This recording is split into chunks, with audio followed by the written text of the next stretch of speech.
انا لسه راجعه من فرح. افتكرت حاجه عايزه اقول لكم عليها.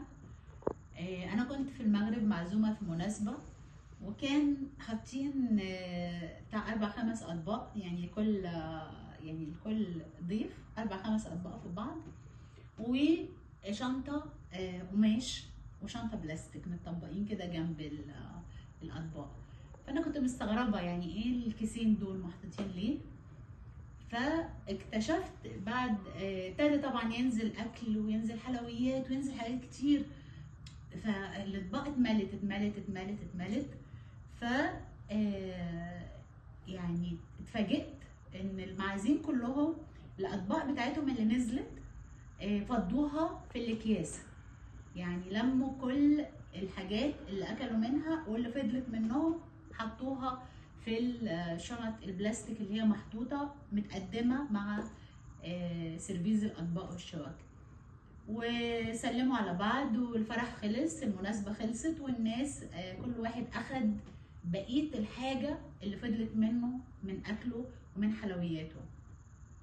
احنا ليه ما يبقاش عندنا يعني الفكر ده والعادات دي؟ يعني انا النهارده يعني في اكل كتير والناس اكلت والاطباق كلها كان فاضل فيها اكل كتير قوي، حتى لو انت مش هتاكله اديه لحد غلبان وانت ماشي في الطريق، اديه لقطط وكلاب الشارع، لان هو بيرجع في الاوتيل بيرموه في الزباله، حتى الستاف او حاجه محدش طبعا هياكل مطرح حد فبيترمي، وفي الاخر بيفضل اكل كتير بيترمي لان ممنوع ان اي حد ياخده.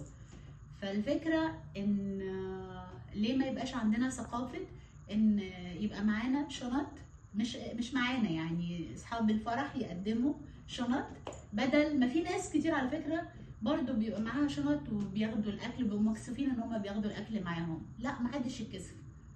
على فكره انا كتير ببقى موجوده في مناسبه والاقي في اكل كتير هيترمي، اقول للويتر لمه كله على بعض عشان هديه لاي حد هيقابلني بره في الشارع. انا كمنى ما بكسفش. فيا ريت الفكر ده والثقافه دي يكون عندنا في مصر. تحياتي للشعب المغربي، بحييهم على الفكره دي ويا رب تتطبق عندنا. تحياتي منى إشش. باي.